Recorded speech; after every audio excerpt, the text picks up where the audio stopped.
Не дивлячись на відверту брехню в Російській Федерації, ця країна стала офіційною баригою на планеті Земля.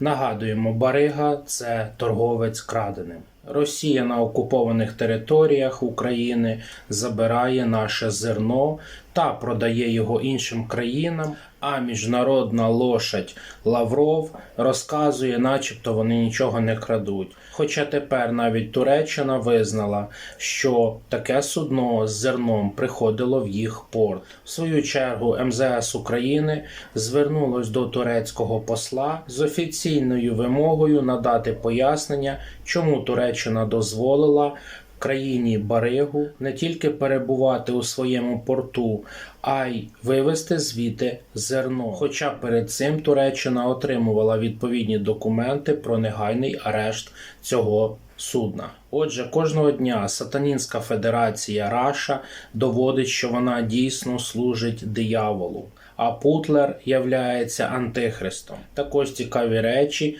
почали відбуватись на окупованих Донецьку та Луганську. А саме так званий Руський мір почав мобілізовувати людей, які знаходяться на цих територіях. До речі, багато з них кричали за Руський мір. А тепер уважно подивіться, що там відбулося буквально вчора, а потім ми прокоментуємо це, друзі. Ротация по-русски. Людей забирали с улицы, с работ, с автобусов, с квартир, домов. Катали туда-сюда. Закрытый поезд, ни выхода, ничего, полностью заблокирован. Больше 2 суток. Российские оккупанты обманом мобилизируют местных во временно захваченных Лисичанске и Северодонецке. Принудительным образом, с помощью силовых структур, которые у них есть.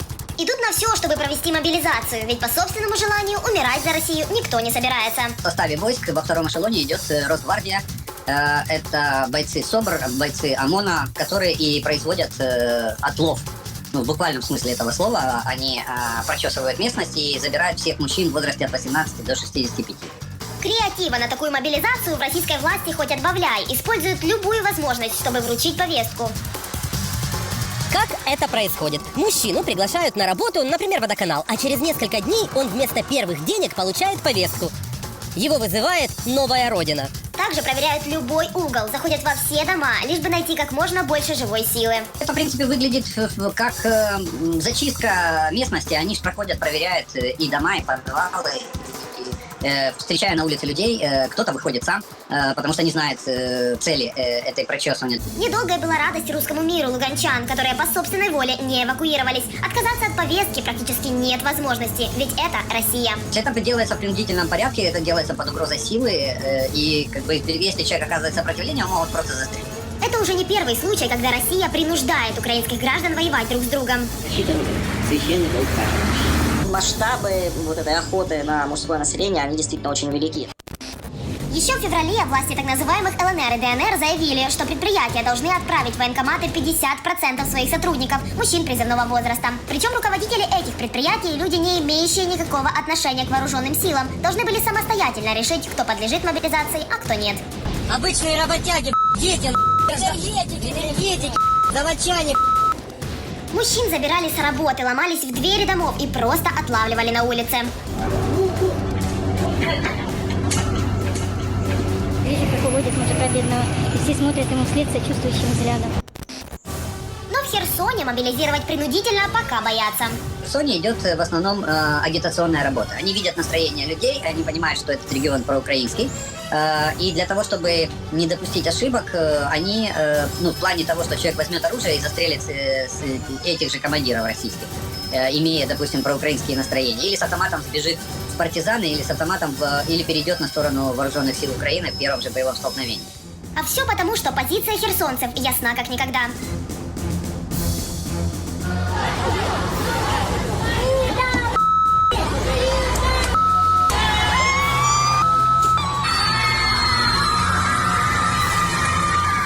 Там ведется в основном агитационная работа, и там там агитируют на добровольной основе. Но пока и проводить мобилизацию они там боятся. Но по словам экспертов, если украинцам все-таки удалось отправить на фронт под российским флагом с помощью силы, выход есть. Героям слава! самый лучший выход – это постараться создаться оттуда. То есть перейти на сторону вооруженных сил Украины и в этом случае сохранить и жизнь, и достоинство, и не стать коллаборантом. Кремль отчаянно пытается показать силу, мощь и количество своей армии, но в итоге проигрывает по всему вышеперечисленному. Владимир Путин, вы урод или лжец, вы обманываете наш народ. Ми вкотре нагадуємо, немає таких республік, як ДНР чи ЛНР.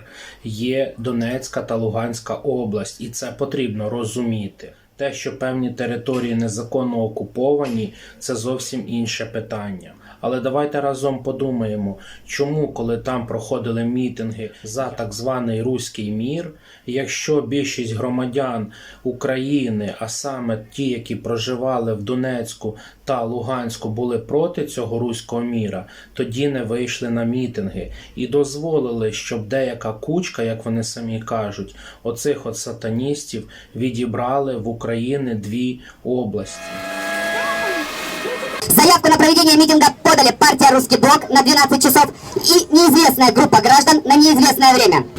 Сегодня мы Беркуту отдали дань уважения того, что они ни на шаг не отступили от своей присяги. Я вам говорю, что наше народное движение Донбасса, так же, как и Беркут, не отступили от своей присяги, так же и мы не отступим от своей поставленной цели. Что я требую? Ну, чтобы к России присоединиться. Потому что нас Западная Украина никак не устраивает. Что я требую? А вы кто? Нас не устраивает Евросоюз, нас не устраивает НАТО. Мы туда никогда не стремились и никогда мы туда не пойдем. Мы за Россию, за референдум. Хотят не русские, хотят не русские, хотят не русские войны. Хотят не русские, хотят не русские, хотят не русские.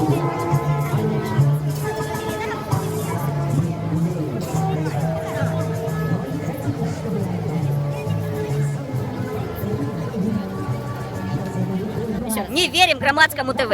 Мы его смотрим и видим ложь. Одну сплошную ложь. Митинг вечер жителей Донбасса объявляется открытым. И мы предоставляем слово председателю Донецкой областной организации партии «Русский блок» Наталье Михайловне Белоцерковской. Мы не хотим войны, но мы умеем воевать.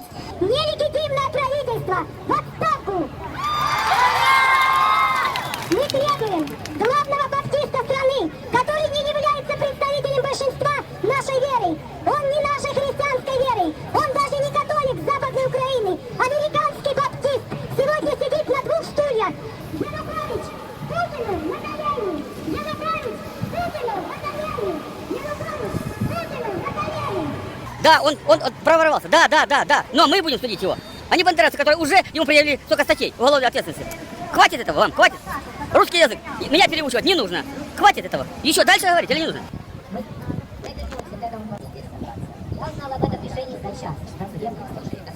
Какая будет экономика? Одни говорят Европа, другие говорят Россия. Как? Что, мы постоянно будем... сфера больше. Какая будет идеология в стране? Какая? Какой выход?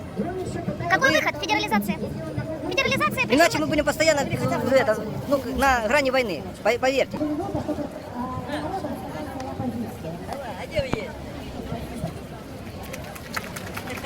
Я пенсионер и хочу передать нашим мудакам, которые не нашим, вашим мудакам, которые сейчас пришли к власти. И хочу им сказать, слушайте то, что здесь говорят люди, и делайте выводы. Передавайте правду. И передавайте правду. Слушайте, что здесь говорят люди. А люди вам говорят, делайте референдум, и тогда вы сохраните целостность Украины.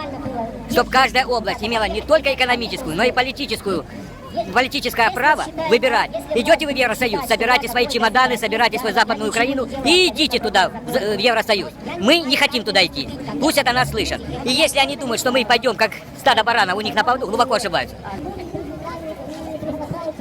Чи все-таки Донецька та Луганська області можуть вважатися сепаратистськими? Як ви вважаєте, друзі? Обов'язково напишіть коментар до цього відео, поширте його, адже тільки разом ми переможемо цю фашистську навалу. Я мзду не беру. Мне за державу обидно.